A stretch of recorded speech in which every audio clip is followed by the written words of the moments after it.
Assalamualaikum warahmatullahi wabarakatuh. Alhamdulillahilladzi arsala rasulahu bil huda wa dinil haqq liyudhhirahu 'ala dini kullihi wa kafa billahi syahida. Asyhadu an la ilaha illallah wahdahu la syarikalah wa asyhadu anna Muhammadan abduhu wa rasuluhu la nabiyya ba'dah. Rabbi shrah li sadri wa yassir li amri wa hlul 'uqdatam min lisani yafqahu qawli. Rabbi habli hukma wa alhiqni bis salihin waj'al lisana sidqin fil akhirin. Amin ya rabbal alamin. Ibu-ibu yang berbahagia yang dirahmati Allah, yang saya cintai karena Allah, alhamdulillah pada pagi hari ini kita bisa ketemu lagi ya. Dan sebelum kita masuk ke materi kita pada kesempatan pagi ini, saya mau tanya sama ibu-ibu yang sudah menjalankan PR-nya, karena ini pesertanya sama ya dengan yang kemarin. Ya, coba. Kan ada PR tuh. Iya. Masih PR? Ya, masih ingat kan PR-nya? Ya, pertama apa? Cari suami. Ya, kemudian yang kedua, peluk. Ya, lalu panggil namanya dan katakan I love you. Ya, siapa yang sudah menjalankan PR-nya? 1, 2, 3, 4, 5, 6, 7, 8. Hanya 8 orang ya? Oh ya, 10 ya. 8 langsung 10 aja. Karena saya udah menjalankan ya. Baik. Ibu-ibu sekalian, memang agak kaku ya bagi kita melakukan hal ini. Sama seperti saya pertama-tama ketika memanggil suami saya dengan nama panggilan kesayangan ya, panggilan spesial yang tidak ada lagi orang yang memanggil kecuali dengan nama panggilan itu, dan memeluk dan mengatakan I love you, itu rasanya canggung, kaku, tidak biasa dan nggak enak gitu. Tapi ternyata setelah sebagaimana orang melakukan latihan untuk naik sepeda lalu lancar bersepeda, seperti itu juga saya melakukannya dan lancar melakukannya. Terasa tidak ada lagi batas dengan suami.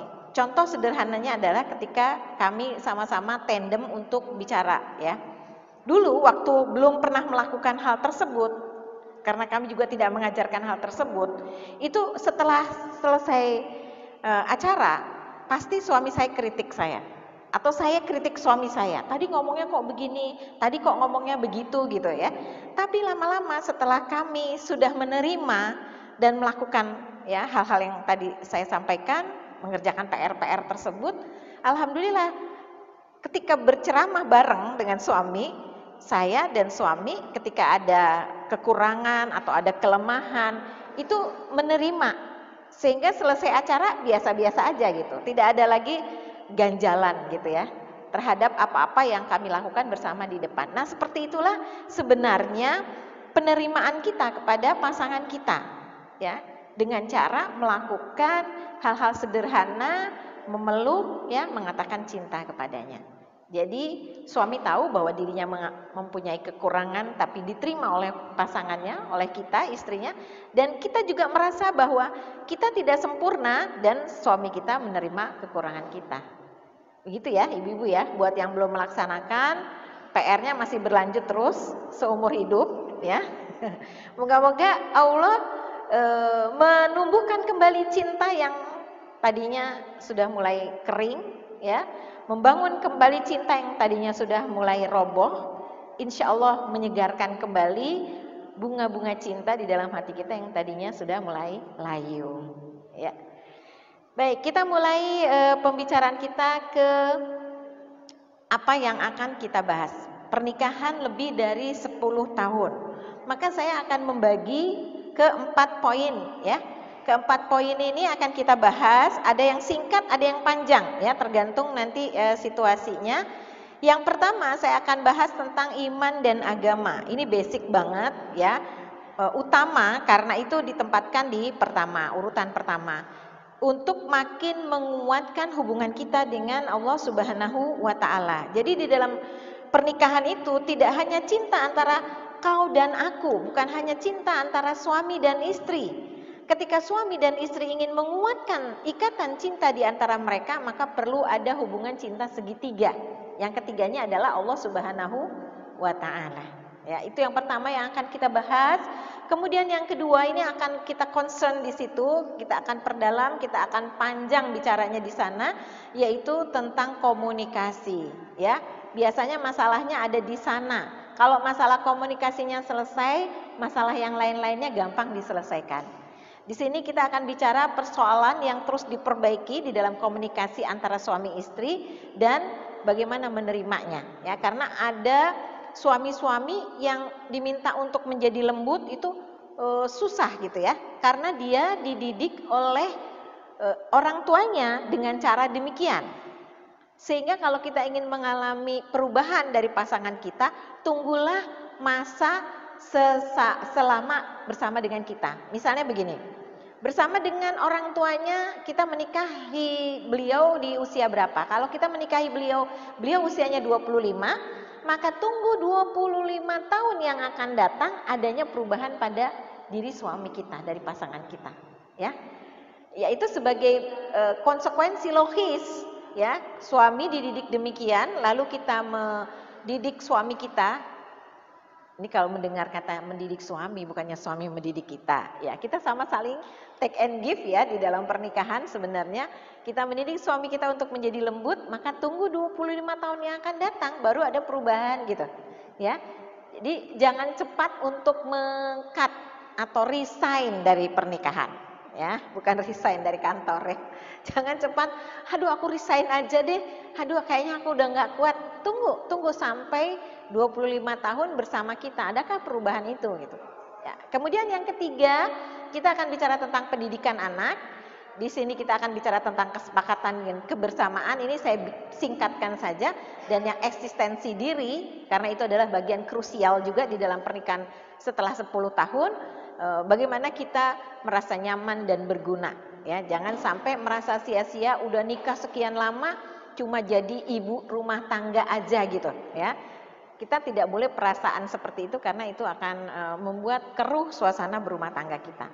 Baik, kita masuk ya ke yang pertama, pembicaraan tentang bagaimana iman dan agama ini perlu dipupuk agar keluarga kita harmoni, ya. Jadi keluarga harmoni itu dengan agama. Cinta di dalam pernikahan tidak selamanya menguatkan ikatan, tapi yang paling menguatkan ikatan itu mempertahankan kehidupan perkawinan adalah agama. Kita belajar dari para nabi, ya. Kita belajar dari para sahabat juga, bagaimana mereka bertahan ya dengan pernikahannya dan tidak menceraikan pasangannya. Kita mulai dari visinya dulu ya.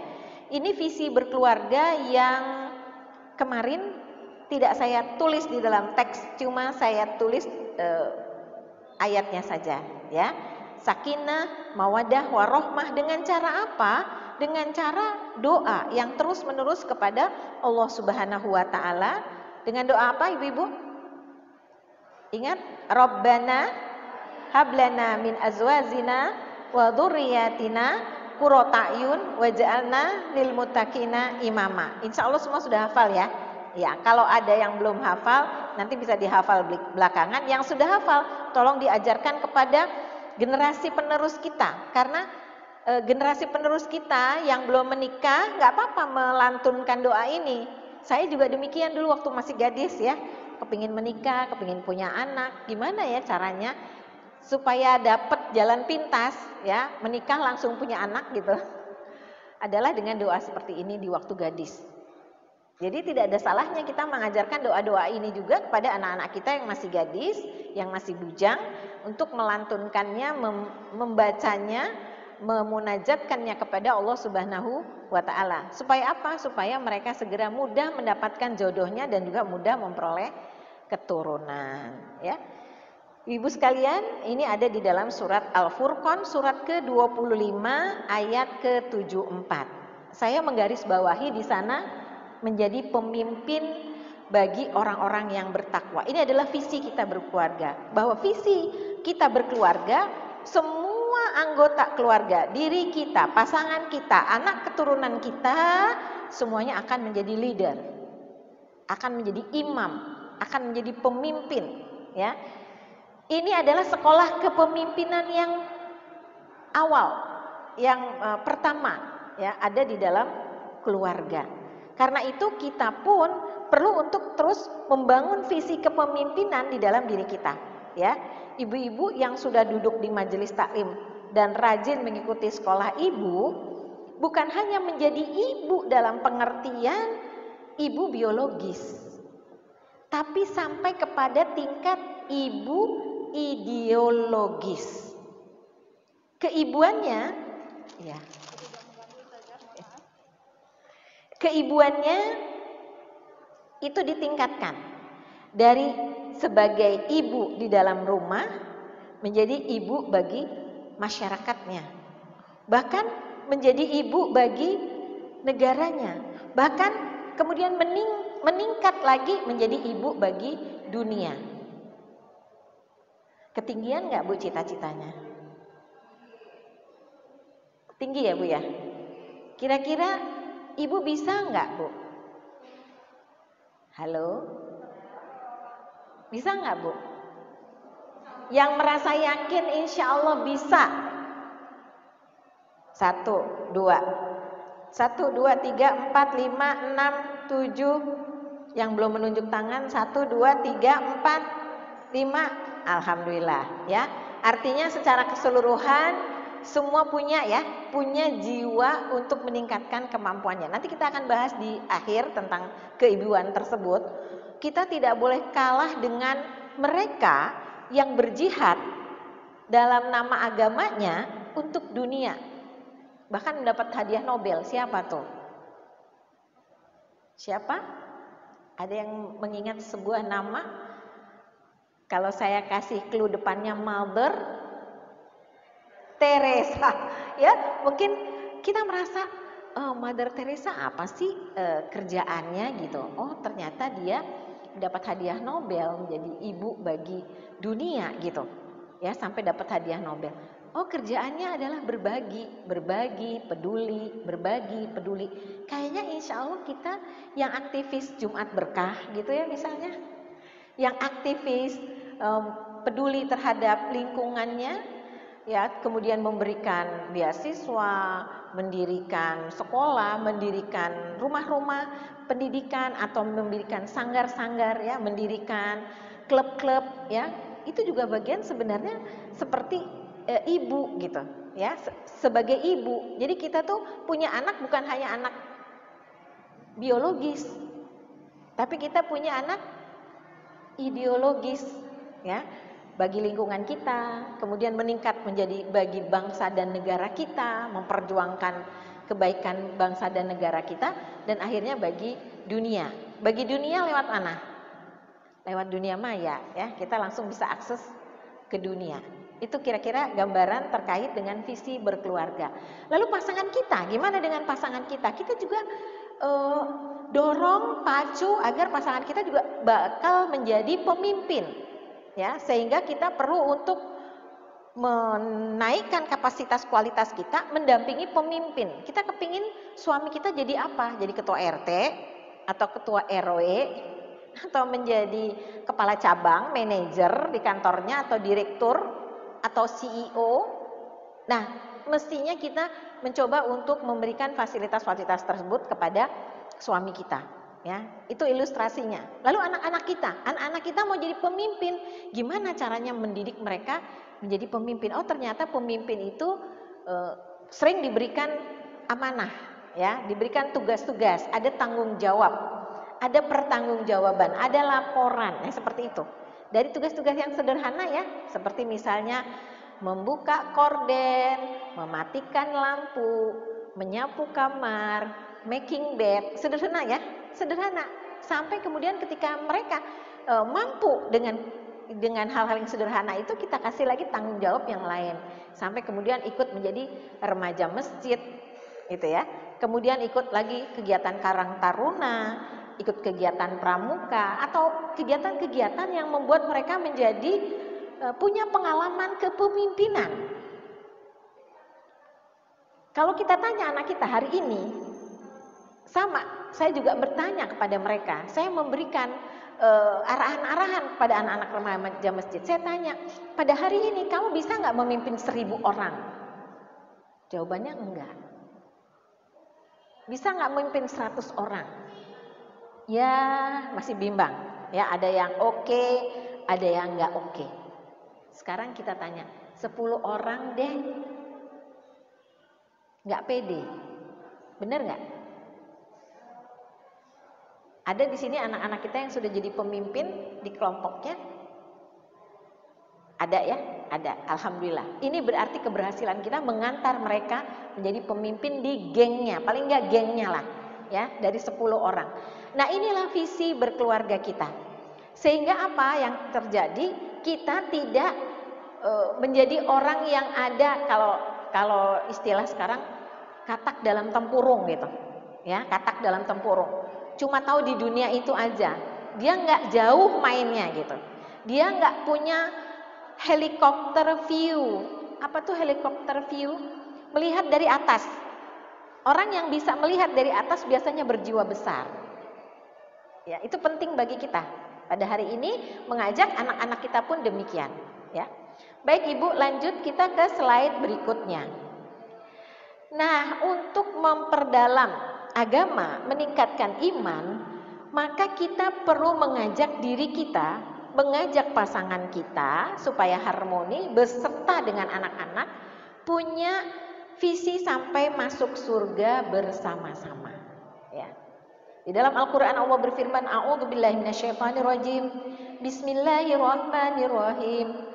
Wasiqal ladzina taqaw rabbahum ilal jannati zumara hatta idza ja'uha wa futihat abwabuha wa qala lahum khazanatuha salamun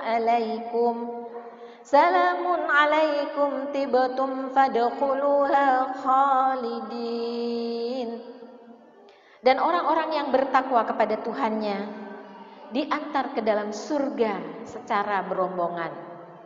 Sehingga apabila mereka sampai kepadanya dan pintu-pintunya telah dibukakan, penjaga-penjaganya berkata kepada mereka, kesejahteraan dilimpahkan atasmu, berbahagialah kamu. Maka masuklah, kamu kekal di dalamnya.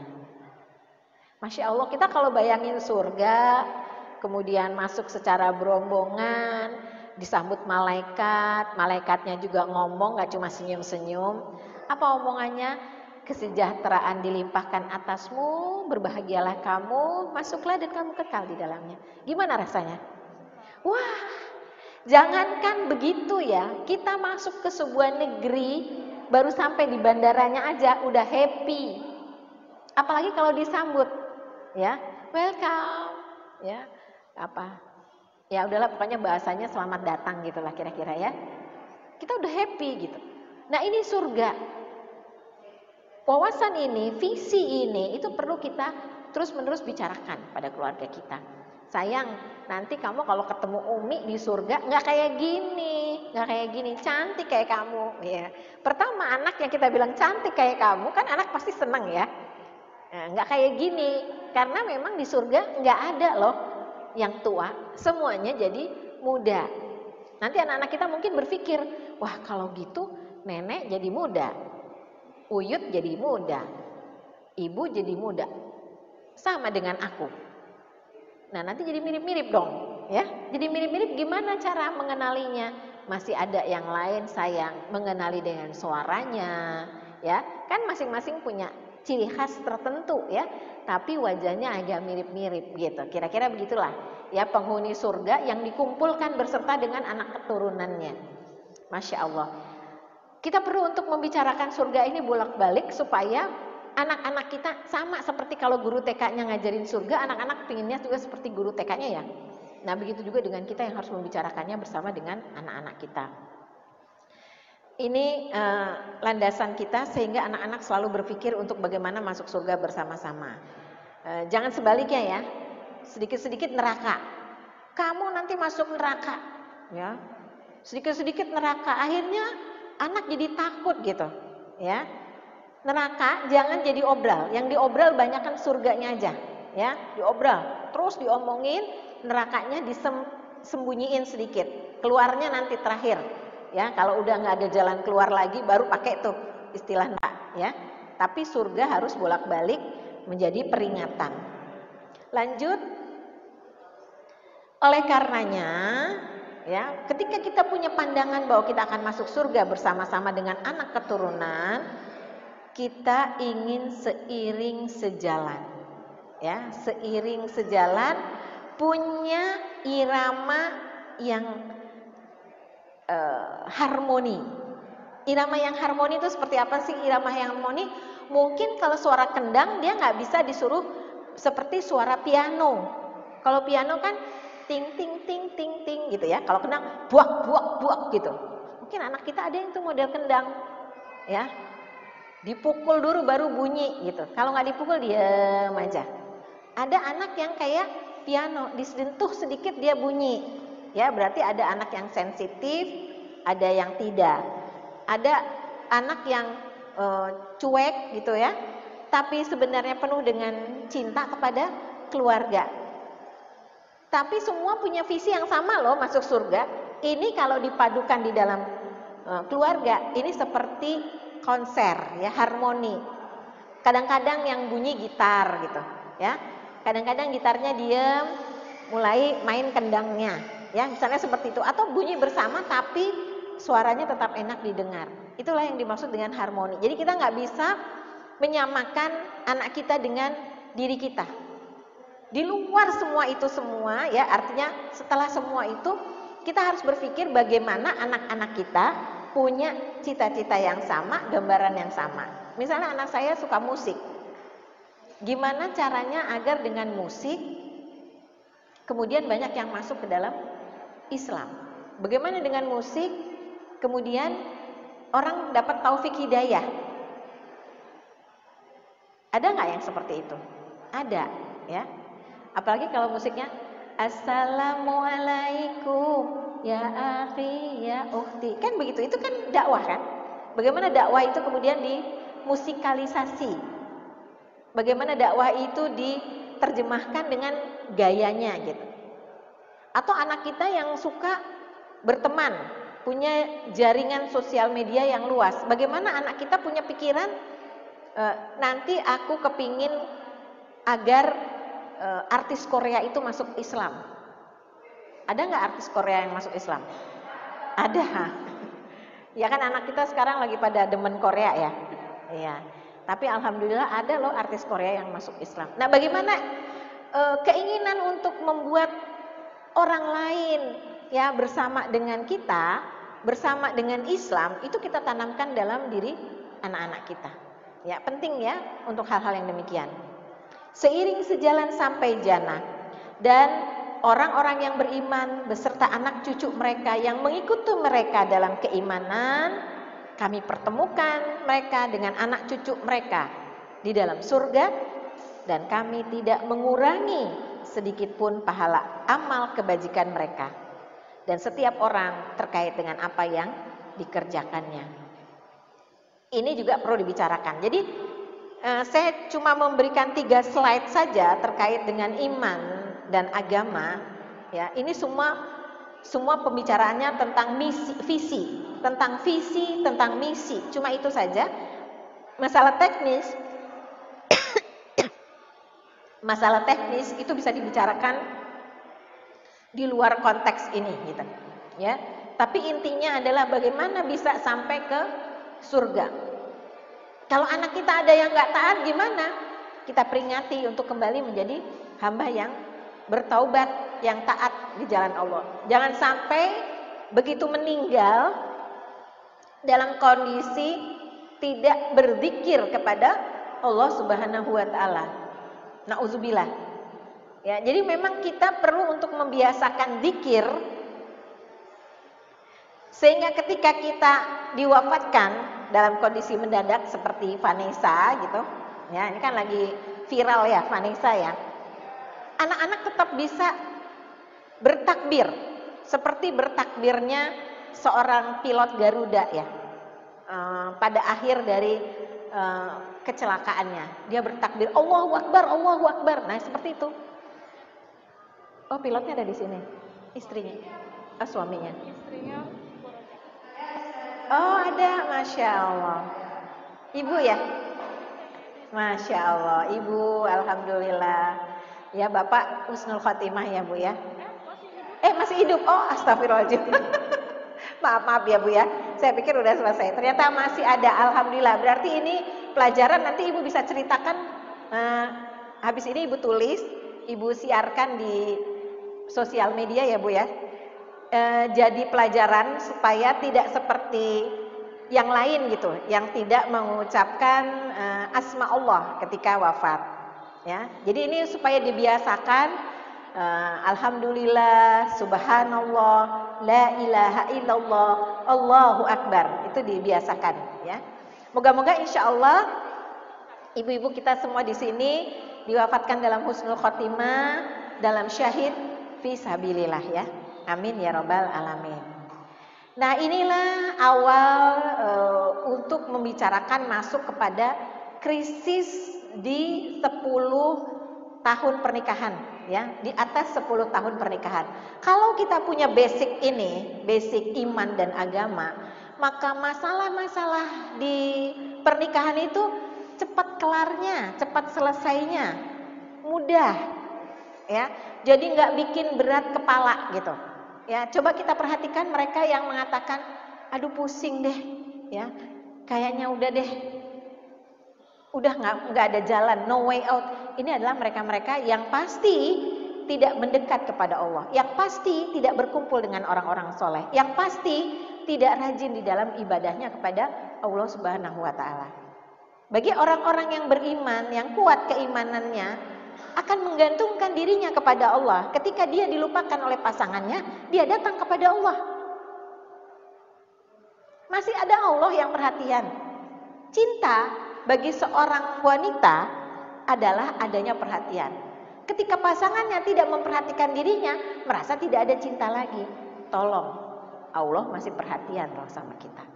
Allah masih cinta. Kenapa tidak kita datang kepada Allah Subhanahu Wa Taala?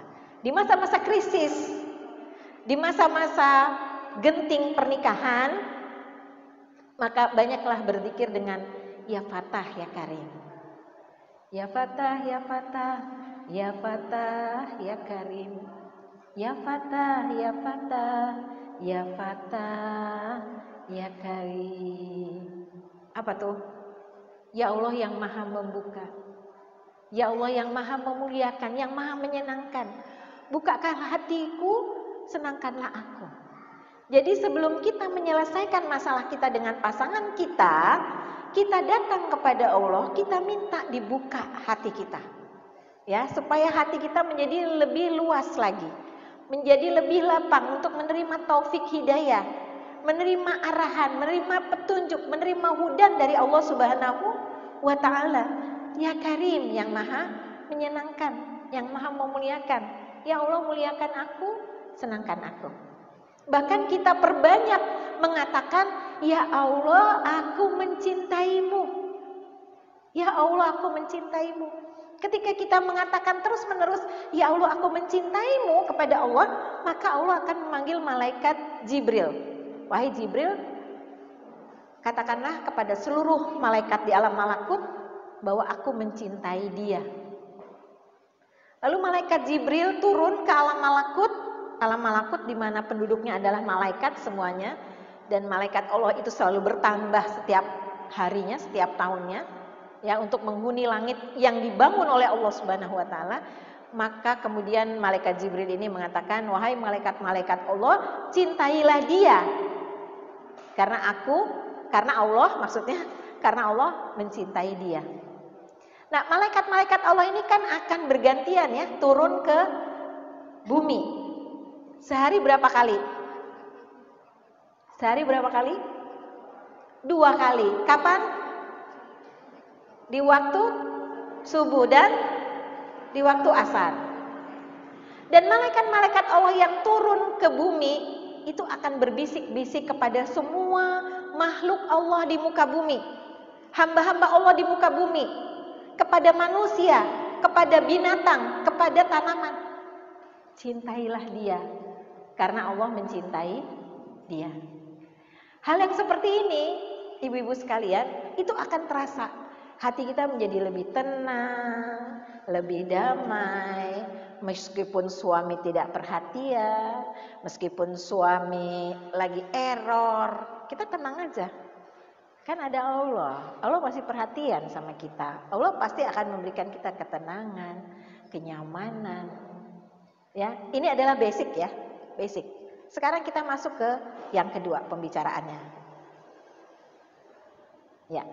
Kita akan bicara tentang bagaimana komunikasi itu menjadi persoalan dasar.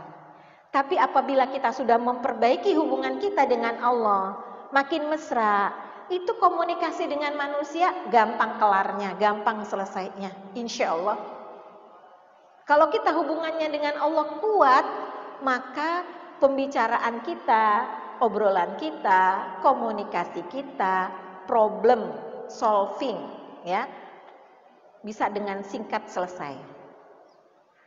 Menyelesaikan masalahnya tidak terlalu lama. Itu makanya kenapa pemimpin yang adil doanya diijabah oleh Allah. Kalau kita adalah pemimpin di dalam keluarga, memimpin anak-anak dari suami kita, doa kita diijabah Allah Subhanahu wa taala. Kita akan masuk mulai dari kenapa sih komunikasi itu jadi bermasalah? Apa sih potensi masalah di dalam keluarga kita? Ini dia. Potensi masalah di dalam keluarga kita. Jadi ada potensi yang akan membuat konflik di sini, ya. Pertama, perbedaan latar belakang sosial ekonomi. Itu bisa jadi konflik, potensi masalah, ya. Perbedaan latar belakang sosial ekonomi, yang satu ya berasal dari keluarga berada, yang satu berasal dari keluarga sederhana. Sehingga cara pandang terhadap segala sesuatu itu berbeda. Perbedaan ini kalau tidak diterima dengan jiwa besar, maka akan bermasalah. Bumi dan langit pasti beda ya. Bumi dan langit beda. Tapi bisakah mereka bertemu? Bisakah mereka berpadu? Bisa. Di mana? Di horizon. Di horizon, bukan di hotel horizon. Kalau kita memandang bumi dan langit di batas, maka kita akan lihat kan bahwa bumi dan langit itu bertemu. Mengapa nggak kita coba melihat seperti itu? Bahwa perbedaan bumi dan langit akhirnya bertemu. Atau kutub utara dan kutub selatan bertemu nggak? Bertemu di mana? Katulistiwa. Wah, ibu mencernanya gimana gitu ya? Tapi ibu, laki dan perempuan aja udah beda banget gitu loh, ya. Bisa nggak mereka bertemu? Bisa nggak mereka bersatu? Bisa. Ketika mereka saling mencintai, sehingga timbul mawaddah. Ya, kemarin kita udah bahas ya. Sakinah tuh cinta yang kayak apa, mawaddah tuh cinta yang kayak apa. Kalau ada yang mawaddah, cinta yang bergairah, cinta yang menggelora, akhirnya laki dan perempuan berpadu kan, bersatu kan. Nah, itu akhirnya mengeliminasi, menyingkirkan perbedaan. Ya, itu untuk kita pahami bersama. Perbedaan latar belakang sosial dan ekonomi bisa selesai apabila ada jiwa besar untuk memahami cara pandang pasangan. Kemudian perbedaan tingkat pendidikan. Itu juga jadi potensi masalah. Karenanya untuk masalah tingkat pendidikan jangan terlalu jauh-jauh banget. Ya, kalau kita mau mencari jodoh bagi pasangan anak kita, bukan bagi diri kita ya, bagi pasangan anak kita, cobalah cari yang sekufu, ya, yang nggak terlalu jauh perbedaan pendidikan, karena nanti jadi masalah dalam komunikasi.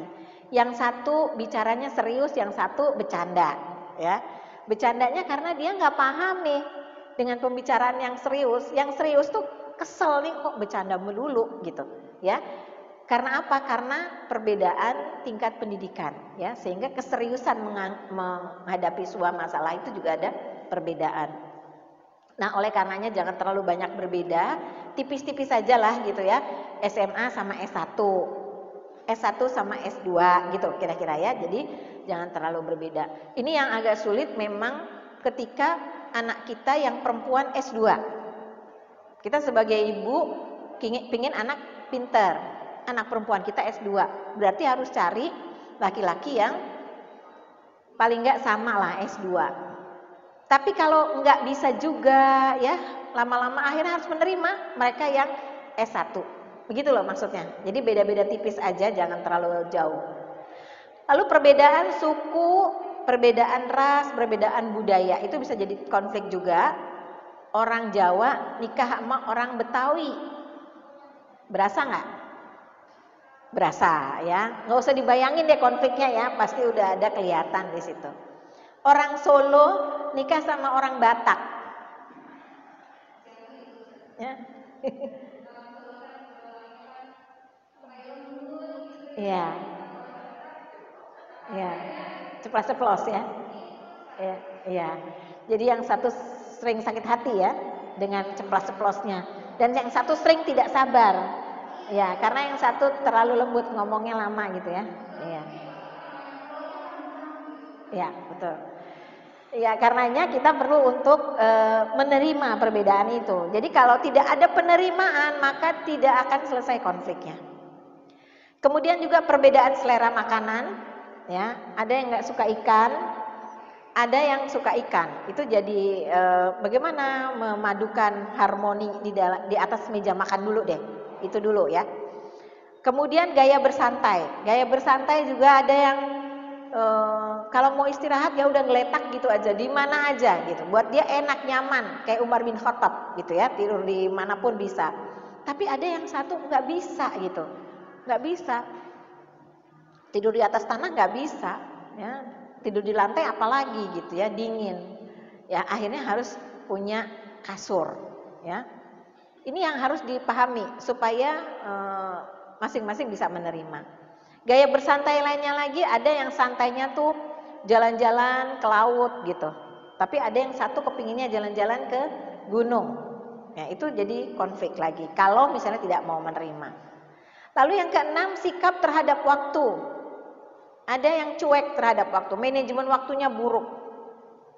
Tapi ada yang sangat perhatian dengan waktu sehingga bawaannya sebelum waktunya dia udah stres. Ya. Karena dia punya perhatian yang baik gitu terhadap waktu, mempersiapkan diri, prepare. Biasanya itu perempuan ya. Perempuan tuh kalau mau pergi-pergi, prepare-nya 2 hari sebelumnya. Tapi kalau suami biasanya cuma 1 jam juga, tak udah selesai gitu ya. Ini perlu untuk diwaspadai. Nah, kalau masalah-masalah yang sifatnya teknis, dunia, kayaknya nggak masalah deh, bisa diterima. Tapi kalau udah masalah sholat, ini kan nggak ada kompromi ya. Kita harus membiasakan diri untuk tepat waktu. Geser-geser jangan sampai akhir waktu gitu. Ya. Ini harus dibicarakan bersama. Kemudian sikap terhadap penggunaan uang.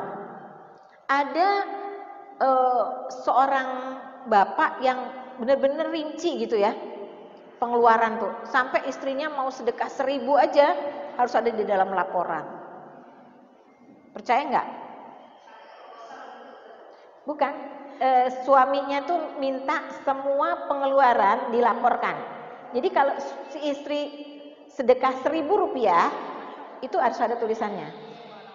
Ini cerita dari orangnya sendiri. Orangnya sendiri, tapi itu kejadiannya udah lama ya. Kalau sekarang sih udah jadi kaya raya. Saya nggak tahu deh apakah 1.000 juga dicatat. Ya, sekarang udah kaya raya. Main olahraganya main bowling. Ya kan, kalau kita kan masih jauh ya. Ya intinya di sini kalau bisa bicara soal uang itu biasanya akan jadi panjang. Ya, ada yang nggak usah dipikirin lah masalah duit. Pokoknya kita keluarin pasti kembali lagi gitu ya. Sehingga ada yang royal, ada yang istilahnya dalam tanda kutip pelit gitu. Itu jadi potensi dalam keluarga. Potensi apa? Potensi konflik, bertengkar. Tapi kalau menerima, ya udahlah, memang gayanya dia seperti itu. Karena itu aku harus saving, ya supaya kalau ada hal-hal yang darurat, aku bisa menolong nih masalah keluarga. Ya, contohnya itu. Nah, yang tidak saya bicarakan di slide ini adalah perbedaan ideologi. Apa itu perbedaan ideologi? Keyakinan. Kalau udah bicara soal keyakinan, kita tidak bisa mengatakan boleh menikah beda agama. Itu akan sulit sekali menyelesaikannya. Kita misalnya tahu artis yang akhirnya bercerai setelah sekian lama menikah. Siapa tuh? Jamal Mirdad ya. Iya, dengan istrinya siapa? Lydia Kandou ya. Itu kan sudah lama ya. Sudah lama kayaknya nggak ada apa-apa. Akhirnya bercerai juga. Konfliknya berat kalau sudah masalah perbedaan ideologi. Karena itu dari awal sudah mulai disepakati bahwa kita berada di satu keyakinan, ya. Karena masih banyak potensi konflik. Ya, ini dulu diselesaikan, nanti yang lain biar sambil berjalan, ya. Karena kalau kita bilang begini, ada nggak nikah yang nggak konflik? Nggak ada. Semua pernikahan ada konflik. Itu bagian dari ujian, ya. Latihan untuk komunikasi, latihan mengambil keputusan, latihan memimpin, latihan bekerja sama. Itu dari konflik-konflik yang ada, ya. Oke, sekarang kita lihat di sini. Setelah kita boleh menerima, di awal tuh sudah ya oke lah, nanti nggak ada masalah, nanti nggak ada masalah. Tapi begitu menjalani pernikahan setelah sekian lama gitu ya, mulai bosan karena nggak selesai-selesai. Ini dia, waspadai krisis. Pernikahan di atas 10 tahun kelihatannya akan jauh dari perceraian, tapi berdasarkan penelitian jauh lebih banyak, ya, setelah 10 tahun. Dan mulai menurun, mulai melandai itu setelah 25 tahun atau 50 tahun. Ya. Di atas 10 tahun itu goncangannya agak besar, ya, agak berat. Karena apa? Masing-masing sudah mengalami kebosanan. Tidak ada perubahan nih.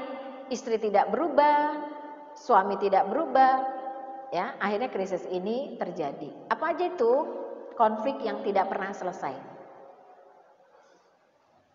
Yang pertama, konflik tidak pernah selesai.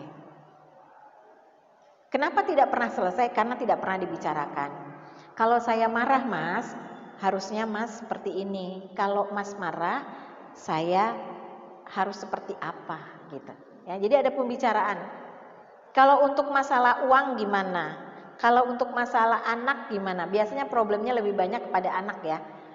Uang pendidikan anak, ya, uang pendidikan anak ini lebih banyak. Kalau misalnya itu tidak diselesaikan, tidak dibicarakan, tidak finish, maka ini tidak pernah akan selesai. Kemudian yang kedua, krisis tidak ada perbincangan yang menarik yang ingin dibicarakan. Ngomongin apa ya?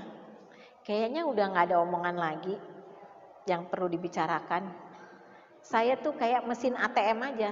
Saya pulang, papa minta uang. Saya pulang, mas beliin yang ini dong mas. Semuanya bicaranya tentang uang. Bosen saya. Ya. Tidak ada perbincangan yang menarik selain uang. Males jadi nggak ada yang lagi yang mau diomongin sama istri. Oleh karenanya kita supaya yang kedua ini selesai, ya, supaya ada perbincangan yang menarik, ibu banyak-banyak baca, banyak-banyak lihat, ya. Jadi kita bisa mulai bicara dari yang bukan uang, ya, bukan uang. Kita mungkin bicara tentang bunga, ya. Di sini banyak bunga-bunga soalnya. Kita bicara tentang bunga. Ternyata daun itu juga ada berjenis-jenis, ya. Bunga itu juga ada berjenis-jenis. Kita bicara soal makanan kesukaan yang dimasak oleh Ciganea misalnya, sama masakan Rawamangun misalnya gitu ya, itu berbeda. Apa ya bedanya di mana ya? Itu pembicaraan yang bisa jadi panjang gitu. Makanan, minuman, teh aja kalau kita bicara soal teh macam-macam kita bisa explore ya, kita bisa bicarakan panjang gitu. Nah inilah pembicaraan-pembicaraan yang menarik Kalau suami kita sukanya mobil gimana? Ya ibu-ibu harus belajar tentang mobil. Ya Bu, suami kita bolak-balik nontoninnya mobil listrik. Ya, ada nggak Bu yang di sini begitu? Ya kita harus belajar bagaimana mobil listrik itu beroperasi, apakah dia menghemat biaya uang lagi sih, tapi kan ada perbedaan gitu. Ya, apa-apa yang diminati oleh suami suka bola, kita belajar tentang bola gitu. Suami suka burung, kita belajar tentang burung, ya. Terus kita sukanya apa, ibu-ibu sukanya apa gitu. Itu dibicarakan bisa dengan suami. Ya. Ibu-ibu biasanya suka apa, Bu? Belanja, ya. Nah, karena ibu-ibu suka belanja, shopping, ya, ibu bisa bicarakan misalnya, ternyata Mall of Indonesia itu agak mirip-mirip ya dengan PVJ misalnya gitu. Paris Van Java. Udah pernah Bu ke Paris Van Java? Belum. Ada di mana? Di Bandung. Misalnya gitu ya. Oh, ada loh yang terbaru Pascal. Apa tuh Pascal? Pasir Kaliki.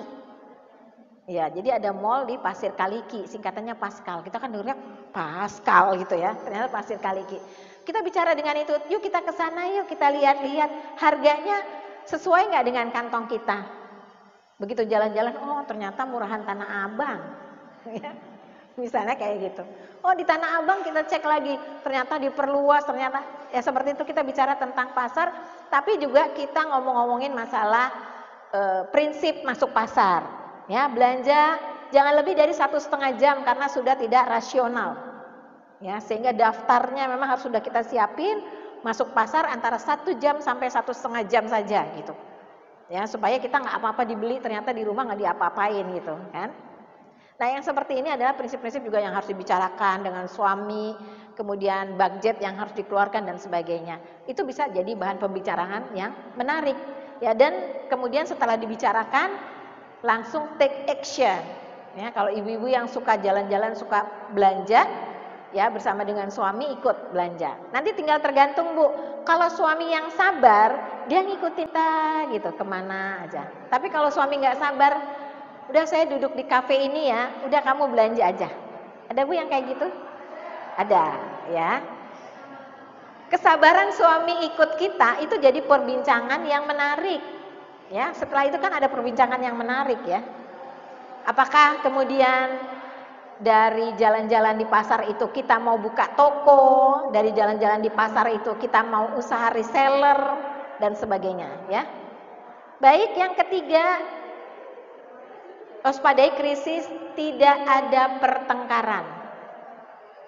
Karena di sini kita bicara tentang sakinah, harmonis, terus ibu berusaha untuk harmonis.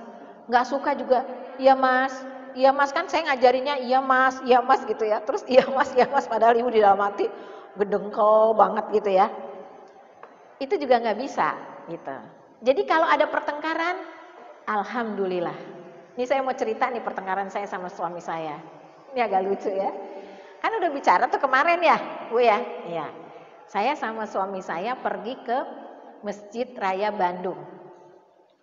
Masjid Raya Bandung yang tamannya dari rumput sintetis ya. Saya udah selesai sholat, saya tungguin suami gitu. Saya tungguin suami lama banget ya. Tungguin, kok nggak keluar-keluar? Oh mungkin lagi baca Quran. Udah deh kalau gitu saya menyelesaikan banyak hal gitu ya terkait dengan persiapan pernikahan keponakan. Tiba-tiba suami saya datang. Saya tanya, gimana ya cara pesan hotel? Saya tanya gitu. Oh ya harus pakai Traveloka, di aplikasi aja di download. Tapi ini ternyata kok kayaknya susah ya gitu. Terus kata suami saya, ya udah selesain aja deh urusannya. Saya sebentar ya keluar pergi. Ternyata suami saya meninggalkan saya. Ya, ini saya mau cerita nih. Terus saya kesel. Padahal suami saya udah kasih WhatsApp, saya ada di plaza, ya deket masjid. Saya udah ngeliat tuh plasanya, pas saya keluar dari masjid saya udah lihat, males saya kesel gitu ditinggalkan suami, padahal selama ini saya udah nungguin suami kan. Saya jalan-jalan Bu, jalan-jalan ke koridor jalanan itu, jalan sampai jauh gitu. Saya dalam hati, apa pulang aja ke Jakarta sendirian ya. Saya dalam hati, ih kesel banget, kayaknya kita udah nungguin kok nggak diterima yang sama gitu. Akhirnya lama-lama saya lihat di situ ada pendiri Kota Bandung. Wah, itu makam. Saya masuk ke makam. Ya, ternyata dikunci. Akhirnya saya keluar lagi. Jadi nggak jadi istilahnya ziarah makam. Sambil saya pikir-pikir, kalau ngambek lama-lama, nggak punya duit, nggak bisa pulang dong. Akhirnya suami saya nanyain, Umi ada di mana? Saya balik lagi ke masjid. Suami saya nyariin, saya lihat tuh dari halaman yang ada banyak rumput-rumputnya. Saya bilang saya ada di dekat halte bis pariwisata. Dia nanyain, akhirnya saya panggil. Begitu ketemu nih, Umi kemana sih? Abi gimana sih? Abi sih nggak nungguin Umi. Umi udah nungguin Abi. Kita nggak seimbang dong dalam hal ini. Ya nggak bisa gitu. Ya jangan kayak gitu deh. Ya udah maafin ya. Akhirnya suami saya bilang begitu, saya jadi dalam hati pas dipikir-pikir kok kayak anak kecil ya. Cuma gara-gara ditinggalin, terus saya pingin, kata suami saya, mau pulang sendiri ya. Oh begitu ya caranya. Jadi saya kepingin, karena ditinggalin saya pingin kabur. Nah ini adalah hal-hal yang sifatnya sebenarnya tidak dikehendaki, cuma begitu saja spontan keluar. Mungkin karena kita kembali lagi seperti anak-anak, jadi ada pertengkaran. Nah pertengkaran seperti ini harus dikendalikan ya. Kita sendiri menegur diri kita, kok kayak anak kecil sih, kayak gitu aja jadi marah, jadi panjang. Udahlah, biar aja gitu. Terus suami saya untuk menghibur saya, dia bilang gini, yuk ikut yuk, masuk yuk kita belanja di dalam. Nggak mau beli baju. Akhirnya begitu masuk ke dalam, saya yang belanja. Saya yang belanja. Jadi hati, wah pinter banget nih suami saya ngebujuk-bujuk saya supaya hatinya luntur gitu ya, nggak ada kemarahan. Nah yang seperti ini ya ibu-ibu ya, yang saya mau ceritakan bahwa setiap ibu bertengkar dengan pasangan dinikmati, tapi tetap direnungkan gitu supaya tidak berlama-lama ya. Durasinya kira-kira 1 jam 2 jam lah ya, jangan kelamaan gitu. Dan tetap menginginkan adanya perbaikan ya. Jangan menunjukkan bahwa nih saya juga bisa ya, saya juga bisa balas dengan balasan yang lebih menyakitkan. Jangan ya, sebab itu tidak akan menyelesaikan masalah. Tapi yakini setiap ada pertengkaran itu berarti awal untuk merekatkan hubungan. Biasanya habis bertengkar lalu ada kemesraan. Benar apa benar? Benar ya. Jadi bertengkar itu biasa ya, tapi jangan dibiasakan ya, supaya kita proporsional melihat adanya konflik. Jadi kalau ibu-ibu nggak ada konflik, datang ke psikolog atau psikiater lalu ditanya, pernah bertengkar nggak? Nggak, kami baik-baik aja, saya menghargai, saya mencintai, sama gitu. Pulang aja deh, pulang. Berarti pernikahannya palsu, perkawinannya palsu karena nggak ada konflik ya. Kita belajar dari Rasulullah Shallallahu Alaihi Wasallam, ada konflik nggak dengan keluarganya, dengan istrinya terutama? Ada ya. Kita dengar istri-istrinya mengajukan anggaran kenaikan belanja ya, kenaikan anggaran belanja, dibalik-balik deh ya. Tapi Rasul kemudian menawarkan, apakah akan aku naikkan anggaran belanja dan aku ceraikan, atau aku bersama dengan kamu dalam kondisi seperti ini gitu, kesederhanaan ya, secukupnya. Maka istri-istri Nabi mengatakan, kami lebih memilih engkau ya Nabi ya. Bahkan Saudah itu merelakan waktu gilirannya untuk Aisyah, supaya apa? Supaya tidak diceraikan oleh Rasulullah Shallallahu Alaihi Wasallam. Ya, itu ilustrasinya bagaimana pertengkaran itu bisa menjadi bumbu yang baik ya, tapi jangan terus-menerus. Ya.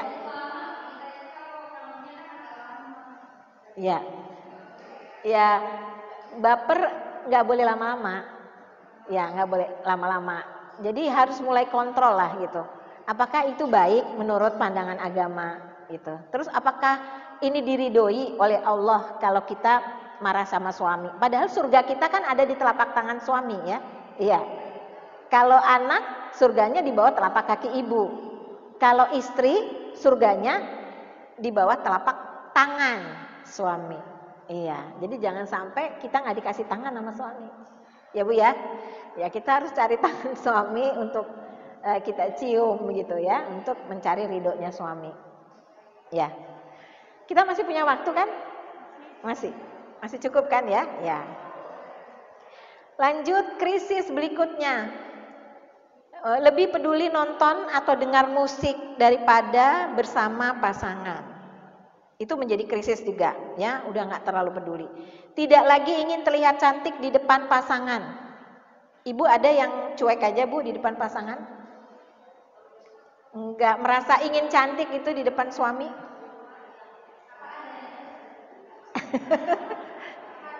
Apa adanya? Ya, ini bisa jadi krisis. Kalau kita merasa, suami kan harus menerima saya apa adanya gitu. Itu bisa jadi krisis. Lama-lama suami juga akan membandingkan istrinya dengan wanita lain. Ya, bahwa wanita lain di depan dia servis gitu. Senyum, kemudian rapi, kan minimal itu ya. Nah, sekarang pertanyaannya kepada diri kita, ibu-ibu kalau pagi mandi nggak? Siang baru mandi ya? Ya, kelar masak baru mandi ya. Ya. Coba biasakan mandi pagi. Ya. Meskipun suami kita belum mandi, kita perlu untuk mandi. Karena bedanya kita dengan suami, kalau kita senang dengan sentuhan, senang dengan rayuan, bukan visual. Sementara suami laki-laki itu dimanjakan dengan visual. Jadi dia melihat istrinya cantik, istrinya baik gitu. Senyum, rapi, wangi. Coba dicek deh. Ibu-ibu boleh cek nanti di rumah. Mas, kalau aku rapi, wangi, mandi kalau pagi, lebih baik mana dengan seperti ini? Tanya aja. Iya. Ya. Bahkan kalau kita mau berhubungan di pagi hari, halo, saya katakan dengan berhubungan ya, tidak dengan bahasa yang lain, karena di sini ada anak-anak. Bersihkan diri dulu, ya, bersihkan dulu. Sebentar Mas, mandi dulu, gitu, ya. Itu lebih baik, karena justru menurut saya lebih cepat daripada enggak. Kalau enggak kan dia harus adaptasi dulu, agak lama gitu. Padahal kita ini kan masalah kalau udah pagi kan durasi waktu ya. Iya. Jadi lebih baik kita bersih dulu. Kita tampil cantik dulu. Ya abis mandi kan handukan semprot minyak wangi, paling enggak pakai lipstik lah sedikit. Ya, kalau suami suka dengan kulit alami kita pakai lipstik lah sedikit. Ya, jangan.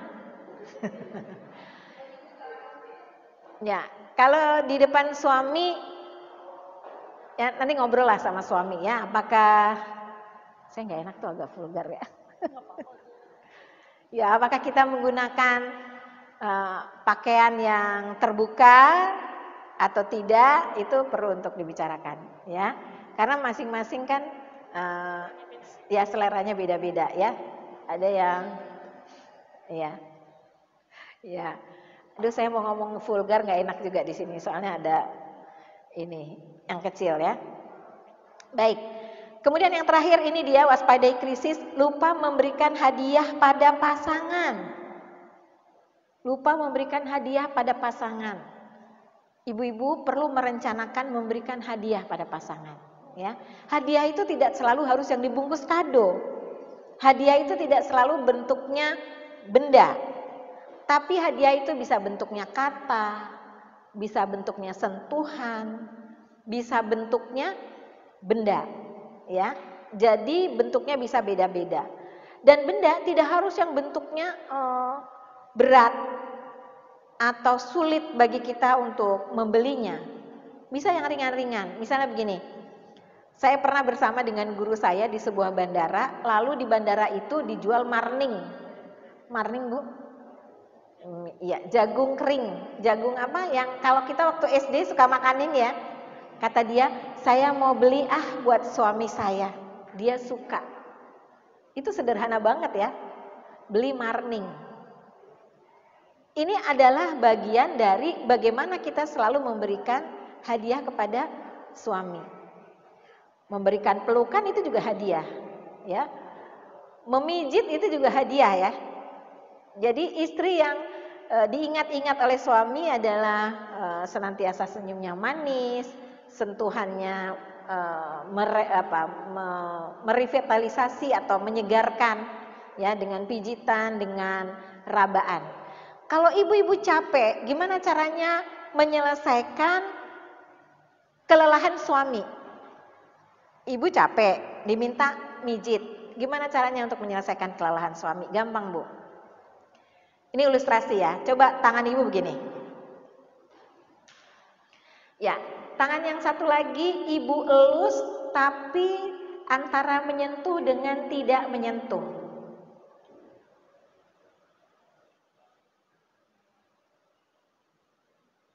Lagi? Ya. Itu seperti apa, Bu? Kalau ini kan sama diri kita sendiri, ya. Tapi kalau itu dilakukan oleh pasangan, itu akan ada getaran, Bu. Ya, merinding. Merinding itu bikin selesai ya. Bisa dicoba. Ya, sentuh. Ini ilustrasinya di sini, Bu. Ibu bisa lakukan di daerah yang lain. Ya, ini kan ini sebagai latihan di sini. Sentuhan yang antara menyentuh dengan tidak, kemudian gerakannya membelai gitu. Ya, itu bisa mengurangi efek capek. Hanya dilakukan kepada pasangan ya, Bu ya. Tidak dilakukan kepada yang lain. Ya. Oke. Insya Allah itu adalah juga hadiah bagi suami kita. Hadiah bagi dia yang sudah direncanakan. Ibu mau membelai daerah mana gitu ya. Saya tidak usah jelaskan daerah-daerah sensitif. Ya, intinya bagaimana bisa diselesaikan krisis-krisis di dalam pernikahan di atas 10 tahun. Nah, cuma permasalahannya ada stres yang dihasilkan sehingga krisis ini berkepanjangan. Stres ketika kemapanan finansial itu mulai kuat gitu ya. Banyak pasangan mulai menikmati kemapanan finansial. Artinya keuangannya udah bagus ya. Setelah melewati 10 tahun pernikahan, keuangannya udah bagus. Namun kondisi ini malah menjadi beban karena terlalu sibuk mengurus rumah dan aset.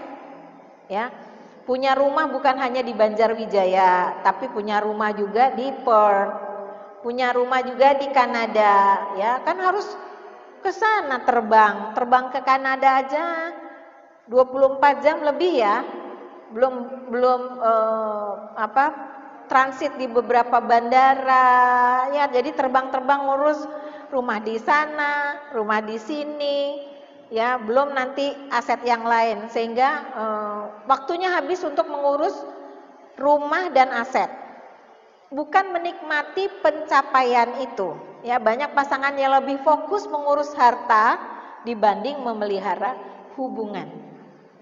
Itu yang terjadi dengan jaksa siapa yang ditangkap? Iya, Pinangki ya. Karena banyak asetnya, jadi sibuk, suaminya juga nggak tahu ya bagaimana kondisinya, bagaimana mengurus ini dan itu, akhirnya begitulah ceritanya. Ya, asetnya terlalu banyak, tidak bisa menikmati, akhirnya stres. Stres di rumah tangga itu akhirnya menimbulkan masalah.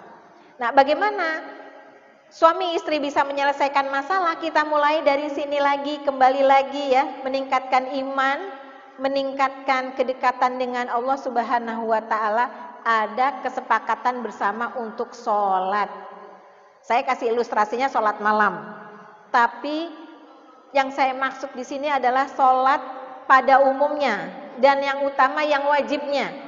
Cobalah sholat wajib berjamaah dengan pasangan. Itu indah banget. Begitu pasangan kita berdoa, kita amin, ya. Amin. Selesai berdoa, kita cium tangan pasangan. Ini untuk menyelesaikan pembicaraan-pembicaraan yang tertunda. Ya, bisa selesai hanya dengan doa, karena suami itu kadang-kadang berdoa dengan doa apa yang menjadi masalah gitu. Ya. Mintalah suami untuk berdoa. Suami saya nggak bisa berdoa, ajarkan untuk bagaimana berdoa. Ya Allah, kami sedang sedih, angkatlah kesedihan kami ya Allah. Masukkanlah kebahagiaan ke dalam hati kami ya Allah. Ya Allah, kami sedang sempit, usaha sulit, maka lapangkan, mudahkan urusan kami ya Allah. Lancarkanlah usaha kami ya Allah, lapangkanlah rezeki kami ya Allah. Ya Allah, kami sedang punya hutang, lapangkanlah, mudahkanlah kami untuk membayar hutang. Itu diantaranya. Ya, itu kita ajarkan. Ini kebetulan tadi malam, gak apa-apa ya, saya agak keluar dari acara ini. Saya punya binaan ta'aruf sama orang Syria yang tinggal di Jerman. Jadi tadi malam ta'arufnya lewat Zoom. Binaan saya ada di sini, calon suaminya ada di Jerman sana. Kita tetapkan sore. Akhirnya ketemu waktu sore di Jerman, itu jam 9 malam di sini. Jadi tadi malam jam 9 saya baru on gitu ya, untuk nge-zoom untuk ta'aruf. Apa yang saya tanyakan kepada dia, saya pakai bahasa Indonesia kemudian diterjemahkan ke bahasa Inggris, dan di sana juga menerjemahkan lagi ke bahasa Arab, karena pada dasarnya dia bisa lebih fasih ke bahasa Arab. Saya cuma 2 aja tuh pertanyaan saya. Pertanyaannya 2, permintaannya 1. Pertanyaan yang pertama, gimana masa kecilnya? Happy enggak? Ya, soalnya itu bisa menjadi potensi di waktu berkeluarga. Yang kedua, pertanyaannya, tolong bacakan Al-Quran, surat Al-Baqarah ayat 255. Hah?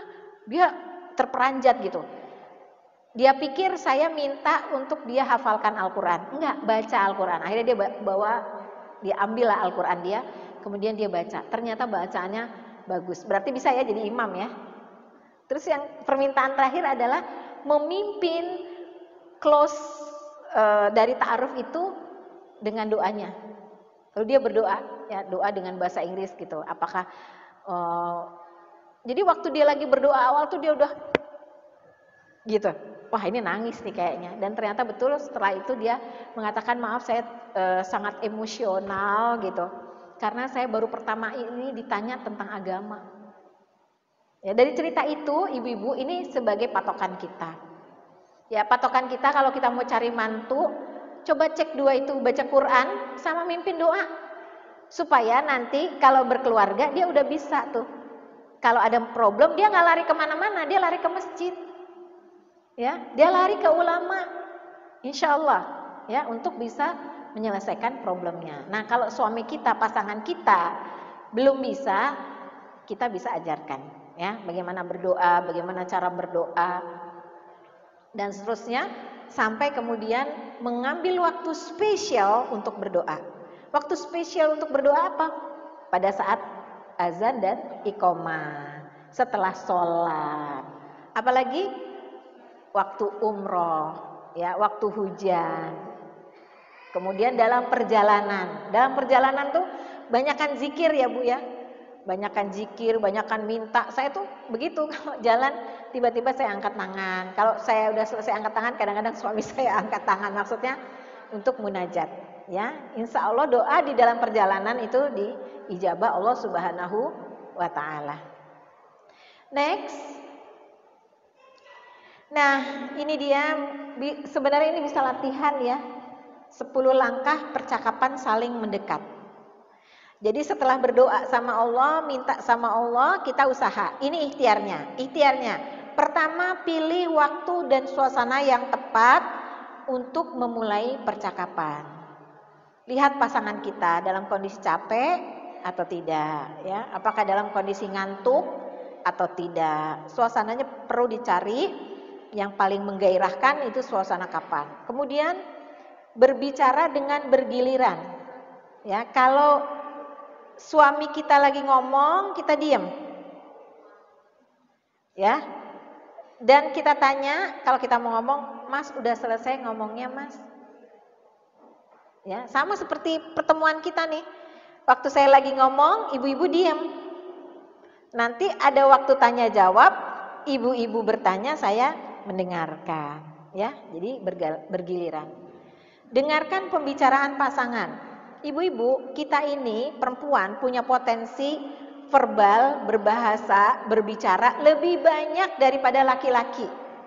Dia mengeluarkan 20.000 kata, ya, perempuan itu, dan harus disalurkan. Tapi begitu kita bicara dengan suami itu kalau bicara sebenarnya punya 75.000 perbendaharaan kata. Ya. Dan ketika dalam masalah-masalah yang serius itu baru keluar tuh. Kalau nggak serius itu nggak keluar. Jadi kalau dalam kondisi menyelesaikan masalah, kita lebih banyak mendengar. Ya. Boleh bicara tapi berbicara secukupnya saja pada permasalahan. Kenapa? Karena biasanya ibu-ibu itu jadi ahli sejarah.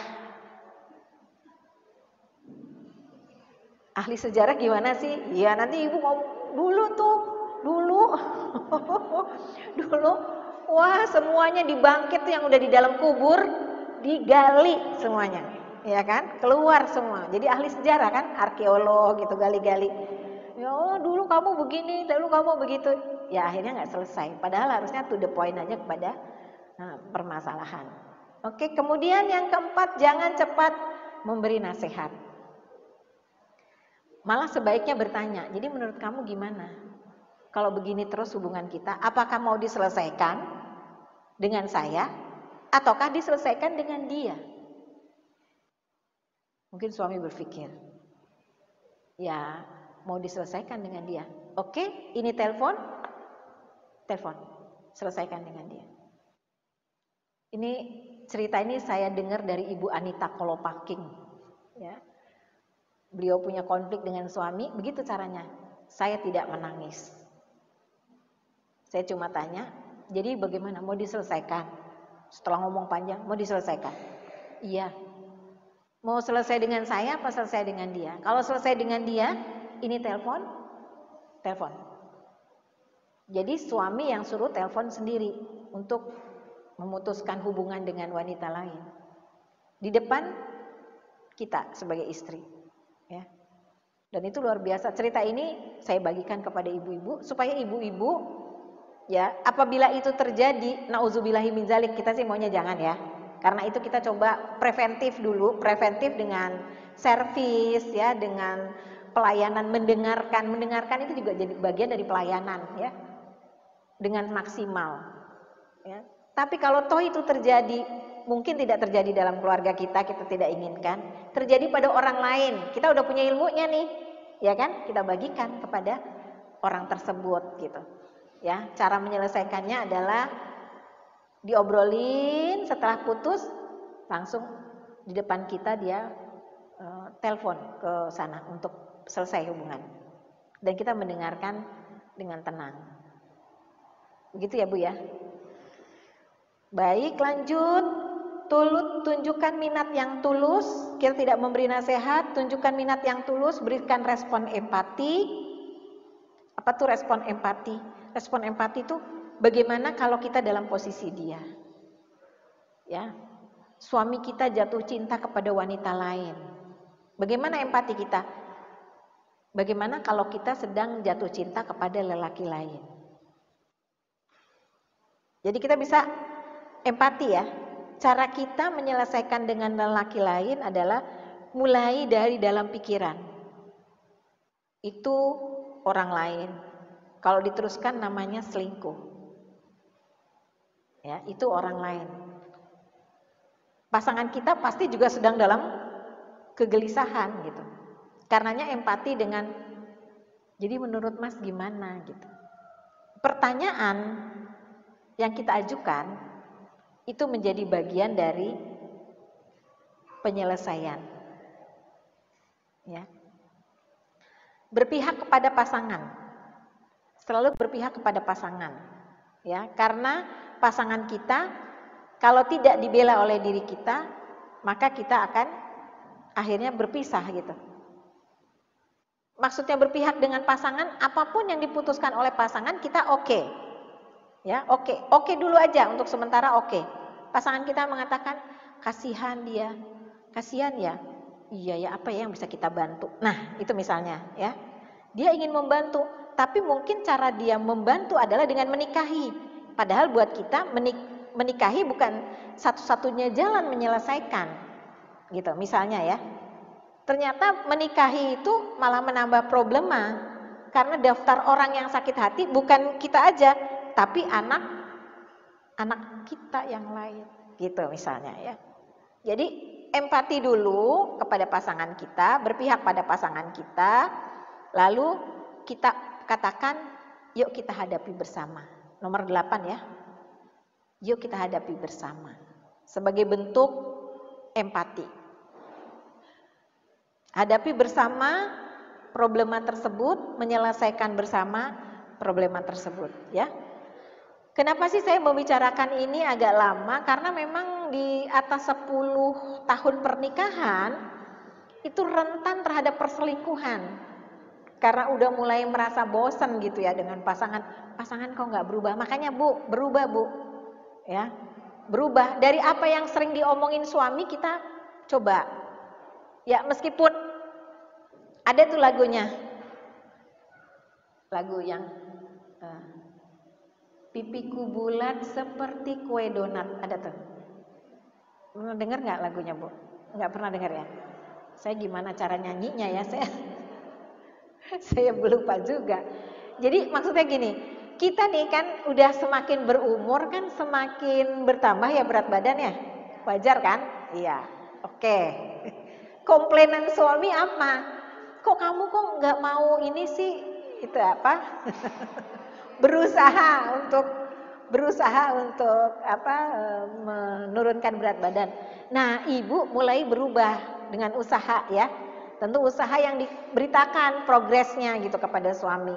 Kemarin saya jalan, parkirnya dari tempat yang jauh, jalannya jauh gitu ya. Pokoknya setiap usaha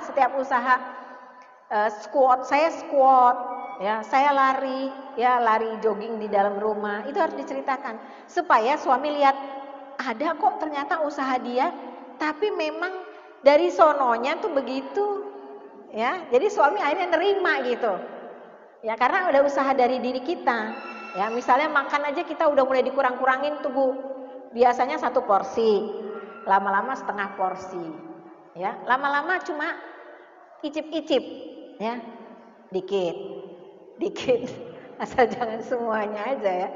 Tapi makannya udah mulai dikit, itu kan jalan untuk mengurangi berat badan.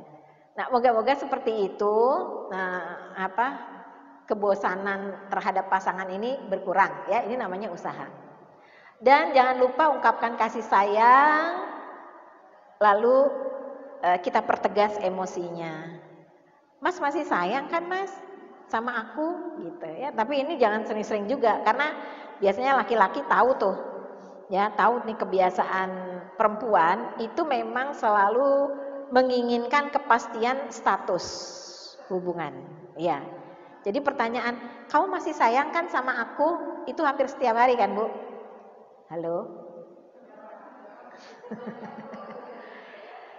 Nah, itu mulai dikurangi ya. Dikurangi diganti dengan bentuk perhatian. Ya, dikurangi dengan bentuk perhatian sebagai bagian dari kasih sayang. Lanjut. Ini opening ya, opening kalau kita mau bicara yang serius-serius. Kalau tadi kan 10 langkah percakapan saling mendekat. Nah, mulainya tuh dari mana? Mulainya dari sini, ya. Mulai dengan membuatkan minuman atau membuatkan makanan kesukaan, ya. Mulailah dekati pasangan Anda dengan minum bersama sehingga hati yang membeku bisa bicara. Kadang-kadang nggak ngomong, tapi hati udah luntur, udah lembut, gitu ya, udah melebur gitu. Sehingga tidak ada yang perlu dibicarakan karena masing-masing sudah menerima. Kemudian, itu kan tadi teknisnya ya, kemudian seperti ini. Cara yang baik untuk memulai percakapannya adalah membicarakan diri sendiri. Kita bicara dari pesan aku, bukan kamu. Lalu yang kedua, ungkapkan masalah dengan cara tidak menghakimi, ya. Misalnya menyatakan, aku mau ngomong serius nih Mas, ya, aku mau ngomong serius. Ini ada hal yang mengganggu pikiran nih, gitu, ya. Baru terakhir kita buka diri. Jangan memborbardir dengan pertanyaan. Jadi pertanyaan satu kali aja, setelah itu biarkan dia menjelaskan ungkapannya. Nah, kita ambil kesimpulan di akhirnya aja. Oh, jadi maksudnya seperti itu ya. Iya, kok nggak serius, cuma main-main. Oke, nggak serius main-main. Bener nih, serius nih. Kalau misalnya seperti itu lagi gimana? Ya, kita harus pastikan. Jadi kalau dia bilang, aku masih sayang kok sama kamu, ya tenang aja. Kita bilang, oke, kalau memang itu hanya main-main, kalau gitu putuskan aja. Ya seperti tadi kita berikan telepon, langsung dia bicara untuk memutuskan. Kalau misalnya suami bilang, enggak ngapain orang cuma main-main, oke, berarti waktu yang akan datang saya tidak temukan lagi ya chat itu, ya chat WhatsApp biasanya ya, atau apalah yang dia lakukan yang kita temukan gitu. Biasanya istri yang baik itu suka ketemu sih hal-hal yang demikian ya. Meskipun suami udah ngumpet-ngumpetin, pakai password kayak, pakai apa, pasti ketemu. Ya. Ada istri yang seperti itu, begitu ketemu dia langsung ngobrol sama suaminya, lalu dia bilang, "Mas, kalau kasihan sama dia, Mas harus tahu kenapa dia sebelumnya bercerai dengan suami terdahulu. Jangan sampai Mas mau nikahin dia, nanti rumah tangga kita berantakan." Gitu. Jadi diberikan nasihat, tapi hatinya hancur Bu. Sambil ngomong tuh hatinya hancur. Setelah omongan itu selesai, clear, sudah dipertegas omisinya, tidak ada lagi. Dia baca Al-Quran 3 juz satu hari untuk mengobati perasaannya yang hancur ya. Dan alhamdulillah sekarang semua sudah baik ya, sudah ada jalan lah, ada jalan keluar terbaik. Oke Bu, ini prinsip akhirnya. Prinsip akhirnya coba diperhatikan Ibu dalam komunikasi yang di closing, yang di opening dengan minum-minum, makan-makan dulu ya, baik-baik. Diakhiri, di closing dengan kegiatan untuk menyelesaikan itu, apakah dengan menelpon atau menchat atau banyak kegiatan lain. Maka prinsip yang kita ambil ya dengan langkah-langkah tersebut, yang pertama adalah melayani dan mendengarkan dengan seksama. Itu aktivitas di dalam obrolan. Kemudian yang kedua, berikan kesadaran apa yang terjadi dengan pernyataan-pernyataan dari suami. Kemudian evaluasi. Ya, evaluasi, tegaskan maksud dan tujuan dari pembicaraan. Mas, kita ngobrol-ngobrol ini kan untuk melanggengkan pernikahan kita, untuk membuat keluarga kita jadi bahagia, untuk bersama-sama bukan hanya dunia tapi sampai ke surga. Nanti di surga juga Mas dapat kok 72 bidadari, sabar ya Mas ya sampai ke surga. Gitu Bu. Halo. Disuruh bersabar ya suami kita, sabar Mas, tenang aja, nanti di surga kan dapat 72 bidadari. Ya. Jadi kita sama-sama selesaikan dulu masalah kita di dunia ini, gitu ya Bu ya. Dan terakhir goalsnya saling menerima ya dan makin berpihak pada kebenaran. Oke lanjut, sekarang yang ketiga, itu memang agak panjang ya komunikasi. Nah ini agak pendek tentang pendidikan anak. Kenapa pendidikan anak ini menjadi masalah krusial? Jadi ada sebenarnya 3 masalah krusial yang besar di dalam pernikahan di atas 10 tahun. Ya. Yang pertama itu adalah komunikasi, yang kedua masalah pendidikan anak, dan yang ketiga masalah aktualisasi diri. Ya. Aktualisasi diri seorang istri. Itu 3 permasalahan besar. Nah, sekarang kita bahas yang kedua. Saya tempatkan ini di nomor ketiga karena buat saya sebagai aktivis kita harus pertama-tama mulainya dari iman. Ada apa nih dengan iman gitu. Kalau imannya kuat semuanya bisa selesai itu. Ya, jadi imannya bisa jadi karena sibuk dengan dunia imannya luntur. Baru masalah keduanya adalah komunikasi, masalah ketiganya anak. Itu ya Bu ya. Nah, sekarang kita bicara tentang visi pendidikan anak. Di sini ada pembicaraan antara Yakub dengan anak-anaknya.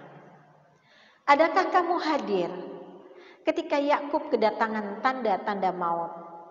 Ketika ia berkata kepada anak-anaknya, "Apa yang kamu sembah sepeninggalku?" Mereka menjawab, "Kami akan menyembah Tuhanmu dan Tuhan nenek moyangmu, Ibrahim, Ismail, Ishak, yaitu Tuhan yang Maha Esa, dan kami hanya tunduk patuh kepadanya."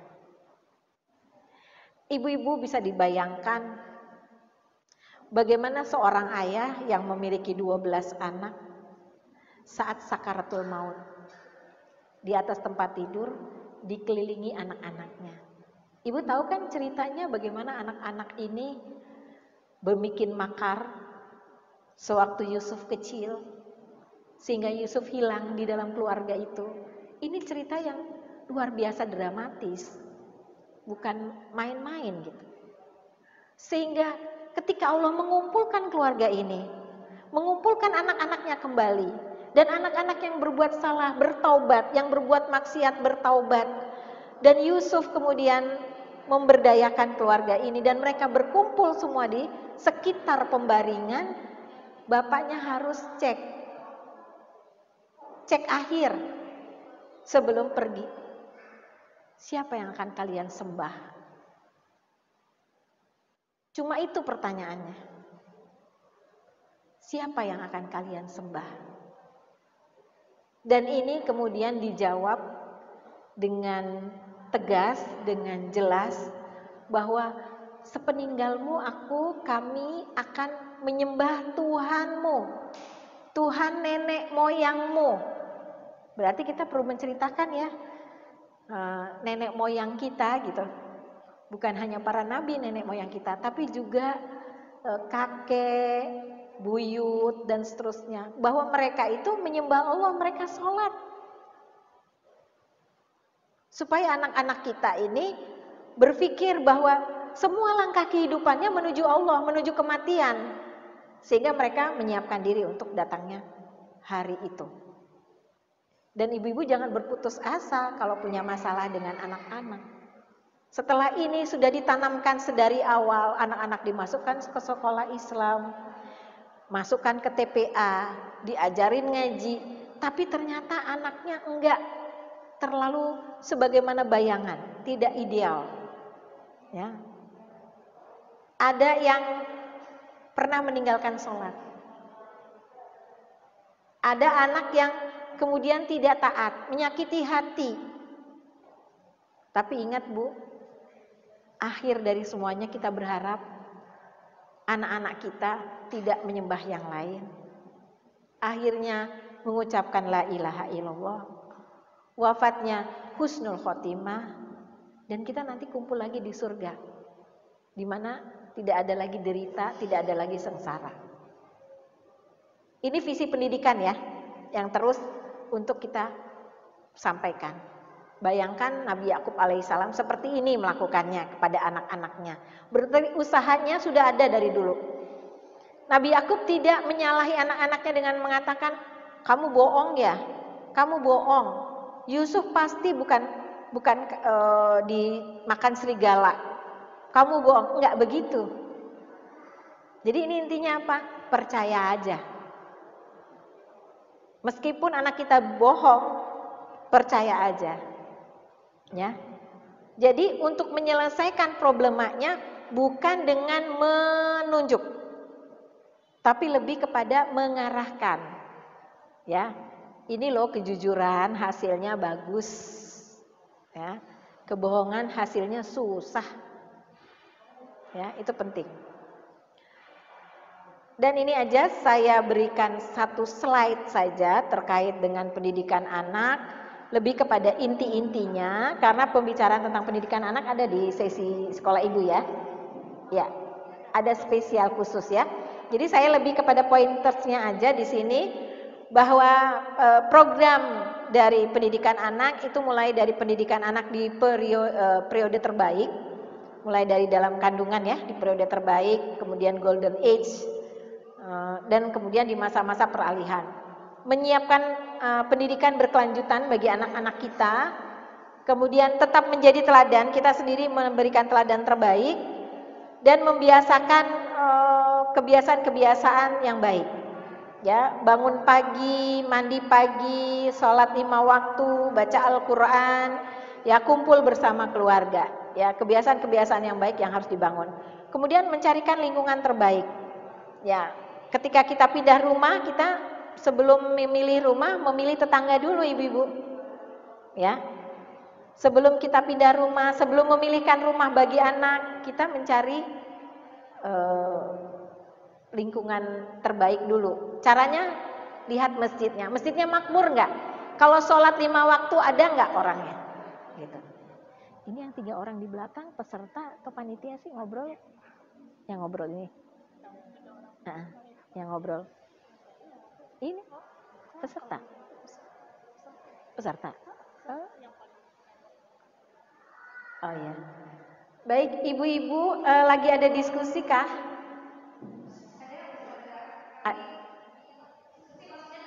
Enggak, ini ibu-ibu ada yang diskusi di belakang, apakah panitia?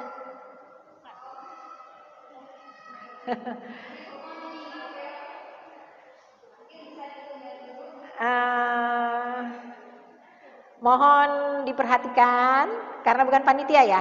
Iya, saya pikir dari tadi sibuk gitu diskusi. Ya, tolong diperhatikan dulu sampai selesai. Nanti boleh silakan ya. Ya, saya lanjutkan Ibu di eksistensi diri ya. Eksistensi diri atau aktualisasi. Banyak ibu yang merasa bahwa menjadi ibu rumah tangga itu dibelakangkan, dinomor duakan, ya, tidak eksis, tidak memiliki aktualisasi diri. Dia berkorban sepanjang waktu untuk keluarganya dan suaminya tidak meningkatkan kapasitasnya. Nah, oleh karenanya kita para ibu untuk punya cita-cita, untuk punya keberhasilan, apa keberhasilannya? Keberhasilannya pertama adalah jangan berhenti untuk berkembang. Ya, perjuangkan terus ketahanan keluarga, bagaimana keluarga dipertahankan dan punya bayangan masa depan. Ibu-ibu mau jadi apa gitu? Ya, kalau mati itu pasti, tapi jadi apa itu perlu perjuangan. Ya, oleh karena itu, bagaimana kita bayangkan kita misalnya nanti ketika usia tua menjadi penghafal Al-Quran. Ketika usia tua kita punya, misalnya ya, punya toko. Ketika kita tua kita punya kebun, ya. Ketika kita tua kita punya lembaga yang di dalamnya bisa dipakai untuk charity, ya.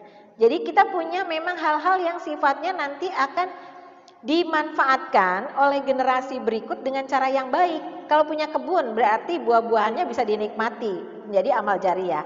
Kalau kita punya hafalan Al-Qur'annya itu bisa kita ajarkan kepada anak keturunan. Kalau kita punya lembaganya bisa dipakai untuk kegiatan charity, ya. Kalau kita punya sekolah atau punya toko, nah toko-toko itu bisa menjadi bagian dari usaha, sekolah bisa menjadi bagian usaha untuk pemberdayaan anak bangsa. Ini adalah bagian dari bayangan. Jadi jangan berhenti sampai di titik hanya sebagai ibu rumah tangga. Kalau berhenti di titik itu, begitu anak-anak dewasa, anak-anak besar, ibu akan berhenti dalam berkegiatan. Ya, tidak boleh berhenti. Saya ingat prinsipnya Habibie, ya. Beliau mengatakan saya itu seperti sepeda. Jadi terus bekerja. Sebab sepeda kalau berhenti dia jatuh. Ya. Jadi penting bagi kita untuk terus beraktivitas meskipun kita sudah mulai merasakan sakit-sakit. Sakit di persendian ya. Ibu-ibu ada yang udah mulai merasakan sakit-sakit di persendian, tangannya udah mulai saya tangannya udah mulai kaku gitu ya. Tapi nggak boleh berhenti, tetap harus ngetik ya, harus tetap tangannya itu tetap harus digerakkan. Sebab kalau dibiarkan, karena aduh kasihan gitu ya, tangan aku udah terlalu banyak bekerja, nanti dia akhirnya lemah. Jadi tetap aja harus dipakai. Maka kita akan lihat bagaimana orang-orang yang terus beraktivitas tuh tetap sehat, ya, tetap sehat. Bahkan wafatnya dalam kondisi apa yang dilakukannya. Nah, tentu kita memilih untuk melakukan kegiatan-kegiatan yang mendekat kepada Allah Subhanahu wa taala. Ya. Terus belajar ya, terus belajar, meningkatkan kapasitas dan bagikan. Ibu sekarang yang sudah belajar pada hari ini, tolong apa-apa yang disampaikan dibagikan. Dibagikan kepada remaja, dibagikan kepada tetangga. Ada yang belum ikut kegiatan ini, ibu bisa kumpulin di rumah gitu ya, 2-3 orang. Saya pernah ikut satu kegiatan MC. Padahal saya kan udah istilahnya udah memberikan isi begini. Tapi dalam rangka membangun jaringan, dalam rangka ukhuwah, menambah jumlah saudara, pelatihan itu saya ikutin. Pelatihannya di mana? Di rumah. Yang ngasih latihan aja pakai celana pendek. Ngobrolnya gitu. Ya udah nggak apa-apa lah saya bilang. Ya, jadi intinya di sini adalah bagaimana kita terus meningkatkan kapasitas dan kualitas sesuai dengan apa yang kita harapkan. Ya, kalau kita ingin menjadi pembicara ya memang harus terus belajar tentang bagaimana bicara yang baik gitu. Kalau ibu ingin menjadi seorang wedding organizer berarti perlu untuk latihan belajar bagaimana membentuk kepanitiaan dan mengorganisnya ya. Baik, terus menerus ibu jangan lupa cari guru. Guru yang tepat itu adalah pengalaman. Pengalaman itu menjadi guru yang tepat. Karenanya setiap pengalaman tulis. Bu ya, tulis, catat, pelajari supaya nanti ada perubahan. Yang kedua, cari guru yang tepat. Ya, cari guru yang tepat, dengarkan ya kalau lagi dibicarakan. Memang sesuatu yang mungkin kita juga udah biasa mendengarnya. Tapi kita ulangi lagi, kita dengarkan lagi. Dan bicarakanlah dengan guru apa-apa yang sudah kita pahami tersebut supaya nanti guru kita bisa mengatakan ya benar atau jangan diteruskan, berhenti ya dari situ. Dan mintalah doa kepada mereka, guru-guru kita. Dan terakhir special reminders buat ibu-ibu, niatkan ya perkembangan kita untuk menjadi apa setelah ini itu dalam rangka mencari ridho ilahi. Bukan ridho manusia. Bukan karena ingin bertahan di dalam kesulitan hidup, bukan. Tapi Allah ridho. Lalu yang kedua, pahami bahwa ada musim semi, ada juga musim gugur. Ini saya pasang daun mapel yang berguguran di atas tanah ya. Ini daun mapel. Adanya hanya di beberapa negara tertentu, warnanya orange, kuning orange gitu, ya. Karena ada musim semi, ada musim gugur, maka kita perlu sabar, ya. Sabar menunggu musim semi kembali, ya. Dan sabar ketika terjadi kejatuhan, ya. Kalau ibu merasa jatuh di tahun pernikahan ke-15, tahun pernikahan ke-20, sabar bu. Nanti insya Allah ada musim semi kembali. Ada satu cerita, seorang wanita menikahi lelaki yang 15 tahun lebih tua. Tentu berjalannya waktu makin tua dong suaminya, padahal istrinya kepingin tetap ada kegiatan bersama keluar rumah. Mas keluar yuk, enggak males kamu aja. Mas keluar yuk, enggak males kamu aja. Mas yuk jalan-jalan bareng, enggak males. Akhirnya lama-lama istrinya merasa sedih. Bertanya dong, kok kamu enggak mau sih kalau diajak bareng? Aku enggak mau. Kamu kalau misalnya enggak mau, udah kamu kawin aja lagi sama yang lain. Sedih enggak? Sedih. Ya Allah, padahal maksudnya adalah untuk kebersamaan. Tapi yang terjadi malah saya disuruh nikah. Mas coba deh usaha lagi. Enggak usah. Lo nikah aja deh, nikah lagi. Terus cerai. Nikah lagi enggak? Istrinya. Alhamdulillah. Ini yang saya maksudkan. Jadi kalau sudah ternyata dari krisis yang berkepanjangan, kemudian diselesaikan, tidak bisa juga dapat jalan keluar, akhirnya berguguran, maksudnya di sini bercerai, sabar. Yang memberi rezeki adalah Allah Subhanahu wa Ta'ala. Terima kondisi ini, tunggulah datangnya musim semi. Ada lagi cerita yang lain. Suami yang waktu hidup kerjanya marah-marah terus sama istri. Makanan gak enak di atas meja, mejanya dibalik.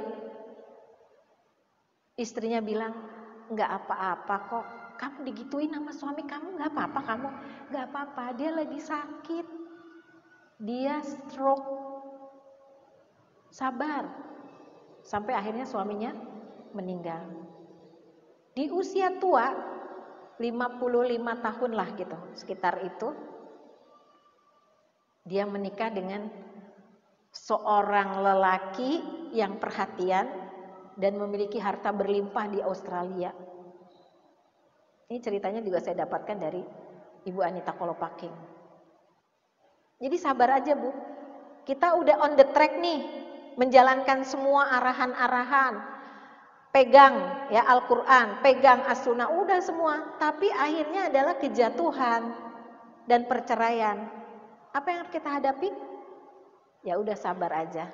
Insya Allah ya Allah tidak akan menyia-nyiakan yang kita usahakan, Allah akan gantikan. Jadi itu maksud saya, ada musim semi, ada musim gugur ya, perlu kesabaran tingkat tinggi. Buatlah perencanaan dan untaian doa panjang agar pernikahan kita diselamatkan Allah Subhanahu wa Ta'ala, didamaikan hati-hati yang riuh, yang gaduh ya, supaya menjadi lebih tenang. Saya doakan semua yang hadir di sini juga begitu, demikian juga nanti anak keturunannya, pernikahannya adalah pernikahan yang baik, yang membawa barokah, sakinah, mawaddah, warahmah. Dan yang terakhir, lakukanlah muhasabah setiap habis beraktivitas ya. Lemah dalam berkata, kabur dalam pandangan, namun tetap utuh dalam sanubari. Sekian, terima kasih. Billahi taufik wal hidayah. Wassalamualaikum warahmatullahi wabarakatuh.